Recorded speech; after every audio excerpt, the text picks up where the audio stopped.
If there was ever someone that really loved the game of football more than I do, and you guys know I really love the game, it will be Coach Brewster. In this video, Coach Brewster gives me chills. He talk about how much he loved the game. He talk about Coach Prime, and he sends a shot to the Pac-12. If you guys watch this video to the end, you guys will be entertained.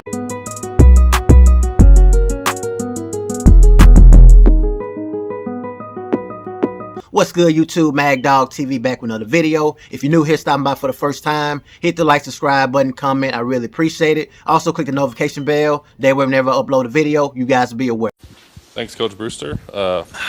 These are the beat guys. The guys that are here every day. So I'll start the first one. Just how your first couple months in Boulder have been, and then we'll open it up to some questions. Well, it's been a wonderful couple of months, and coming off of tremendous season with Coach Prime at Jackson State, and coming to the University of Colorado, which I'm very familiar. I used to coach for the Denver Broncos. My middle son was recruited by the University of Colorado, and I was at the University of Texas. We came here to play the University of Colorado, so I'm very familiar with Ralphie and all the different things that make the University of Colorado a very special place. It is obviously a beautiful place, but what we have to do, and what I'm so excited, the process has begun on bringing the Colorado Buffs back to relevance in college football. That's absolutely critical. We're here to win. I'm here to win. Coach Prime is here to win. We're here to win now. It's not a rebuilding process. This is a process that we are attacking on a daily basis and trying to make this program great again. Bill McCartney's a tremendous friend of mine. His son Mike lived with me when he was at the University of North Carolina as a GA. I was there as a coach, and I just have so much respect for Coach McCartney and what he accomplished here at Colorado, and I'm just looking forward to doing my part in helping make the Colorado Buffs the type of team that the state of Colorado can be very proud of. So Coach Brewster mentioned that he was the former head coach for the Denver Broncos, who is currently the tight end coach at Colorado. I immediately thought about Zico. Now, Zico has a very unique story, and I feel like his relationship with Coach Brewster should be A1. He should be under Coach Brewster's hip pocket, and I'm going to tell you guys why. Let me share the story of Zico, and then we'll get back to the interview. If my name builds, everything around my name builds, so I done said that my aspirations and dreams are to play in the NFL and build a name for myself within the NFL. Right now I'm in college, so you gotta look where I'm at right now. So watch, let's say next week I have a good game, let's say we win the game as well, let's say we get some spotlight from that, from me having a good game and we won the game.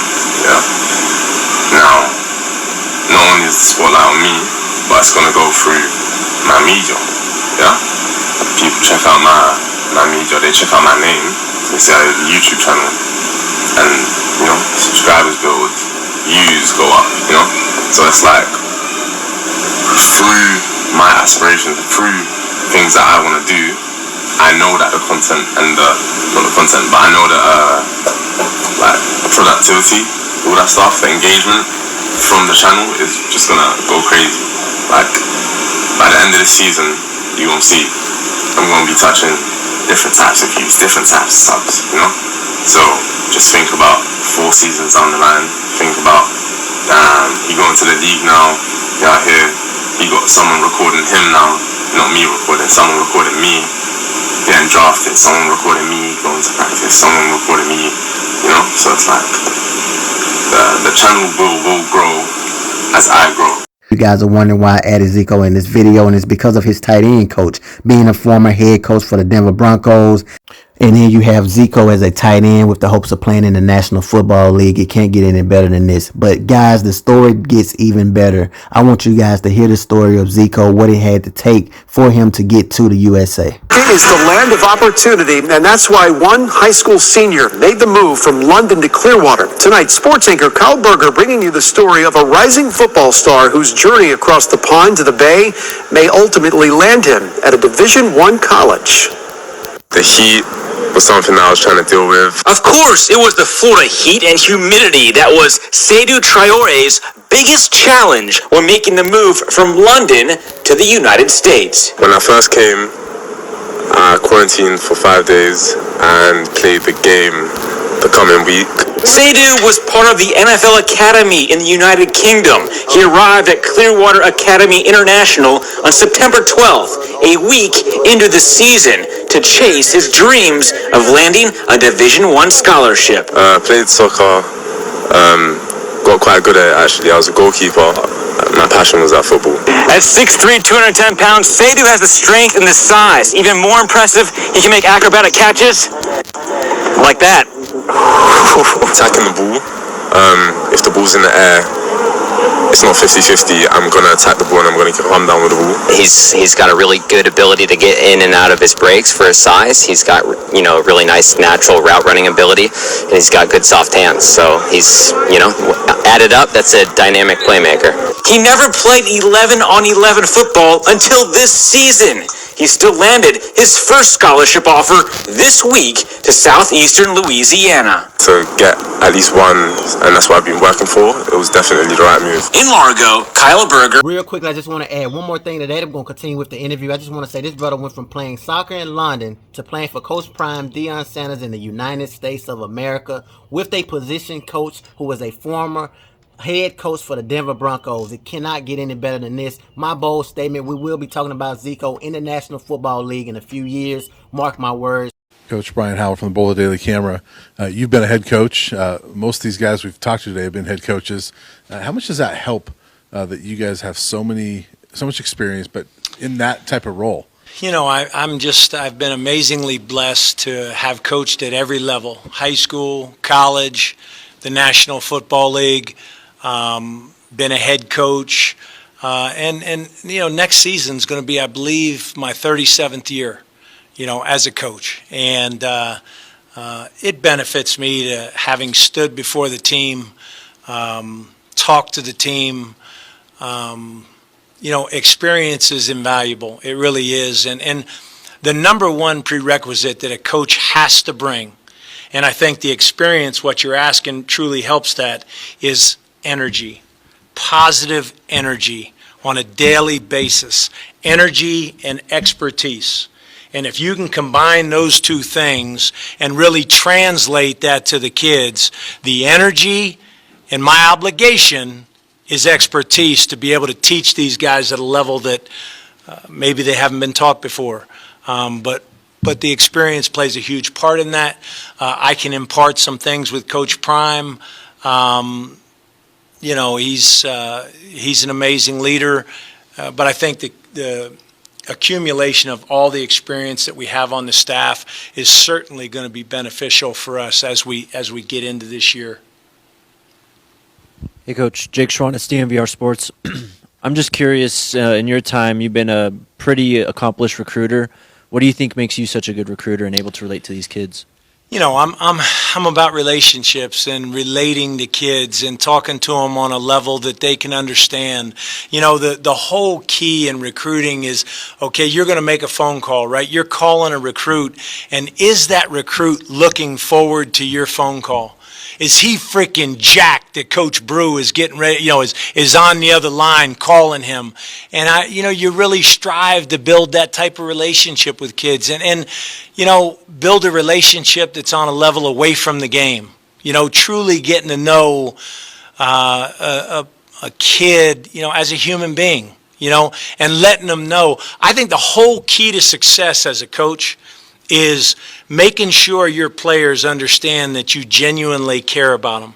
You genuinely care about them, their families. If they believe you genuinely care, they're going to give you their heart and soul.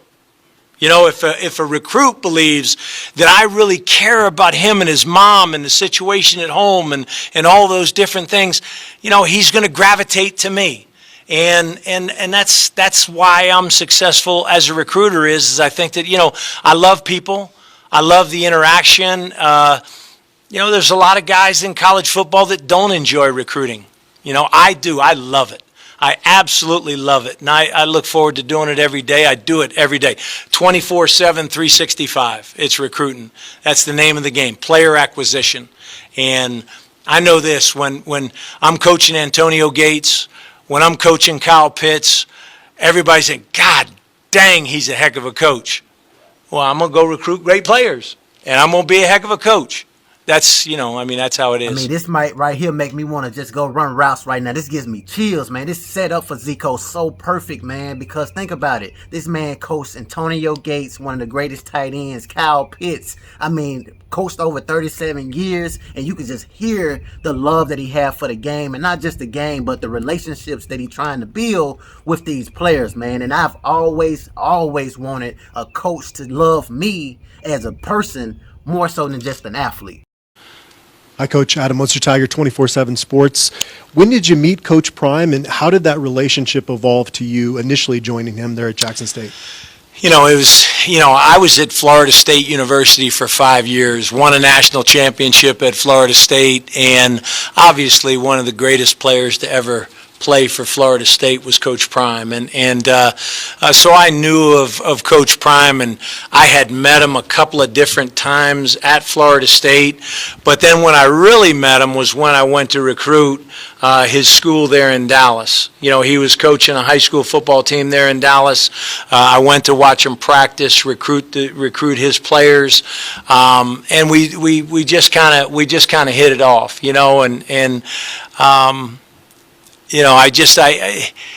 you have to gravitate to a guy like Coach Prime and his personality.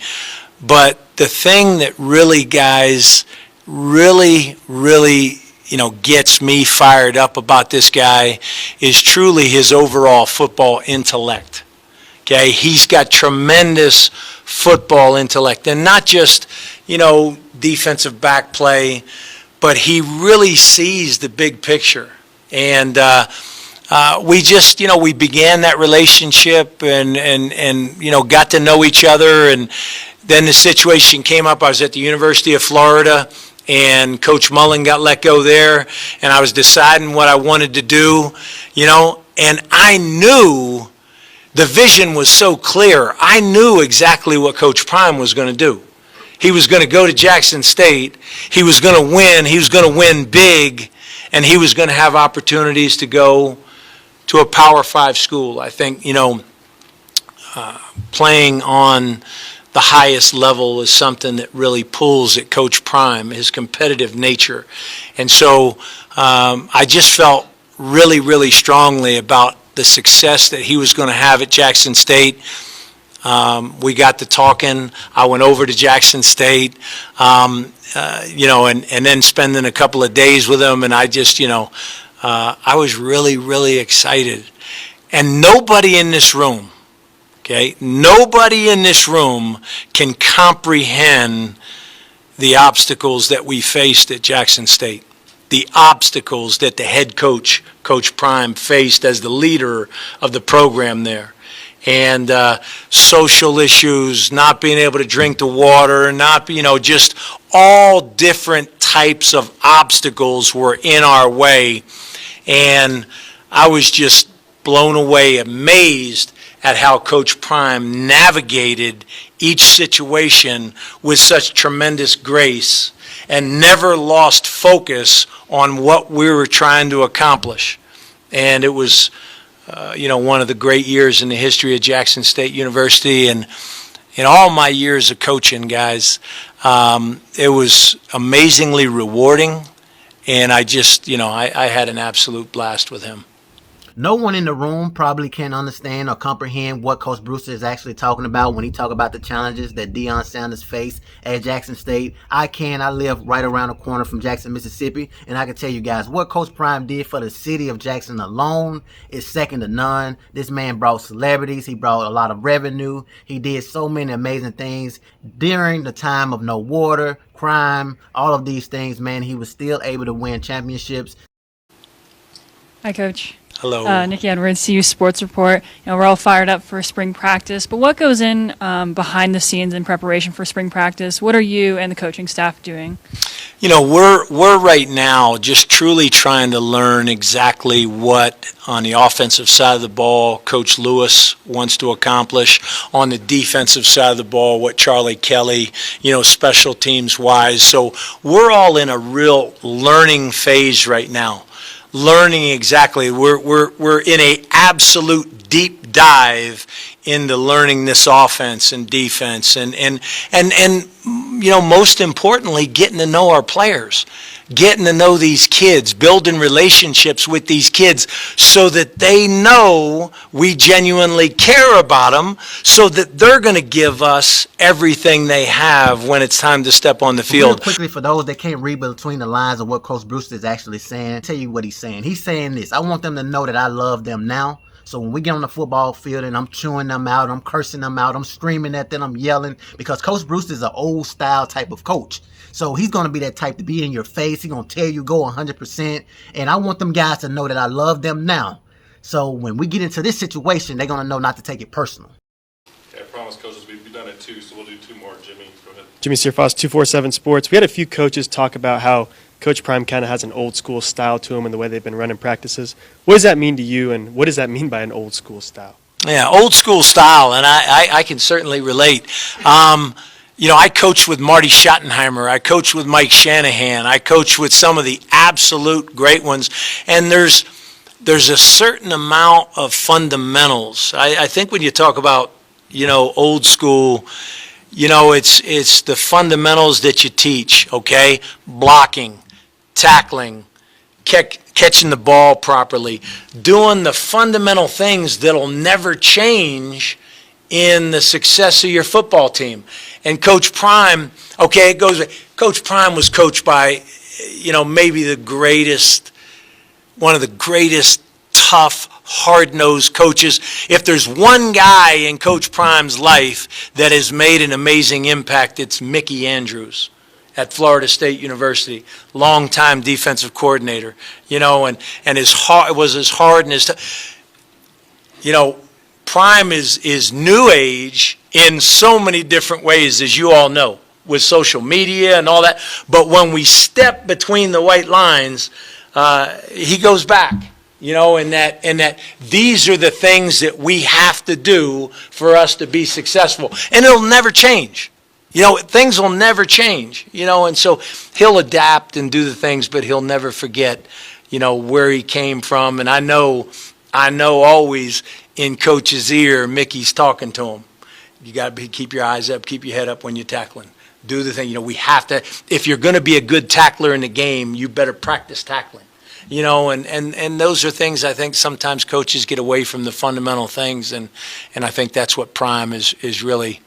That's what Coach Prime is really all about, is the fundamental things. All right, last one, Sean, go ahead. So, Coach, you mentioned, and I'm glad you brought that up, because there's a fine, it's tricky trying to show that line between old school discipline and social media. Right. You were kind of in the middle of that. You were seen in a video. You guys have been very upfront about some of the behind-the-scenes stuff. Right. Where some guys, you were very loud and very vocal with them. I'm wondering what kind of feedback you got from that and how mixed it was, because I think a lot of us in this room got mixed responses and got some parents saying, "Yeah, I love that." Some parents saying, "Yeah, I don't." But are you referring to my welcome to the team? Welcome to the stand up, sit down. Yeah, absolutely. A little bit of the Full Metal Jacket bit. Absolutely, and it's been wonderful. It really has, and I think that the Colorado Buff people are so want to win.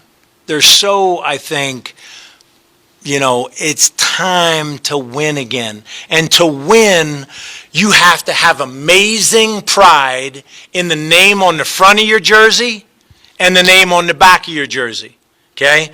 And when I asked the team to stand up, I didn't sense a tremendous, stand up with the pride that you're representing the University of Colorado. I didn't sense that, okay? And I wanted those players to feel, I'm proud to be a Colorado Buff, okay? And for us to turn this thing and win, it's going to take tremendous player pride. Stand up with your head up and your shoulders back and be excited about where you are. We're not walking softly, okay? We're bringing it with every there's there's certain people that maybe, God, I love the game so much. I love the game so much, and the game deserves to be rewarded by how we do things and how we carry ourselves. I believe if you love football, football's going to love you back. And so I don't know. You guys tell me. There's some people that alls I know is this: is that I, Tim Brewster, am going to pour every ounce of everything I got into making this program great again.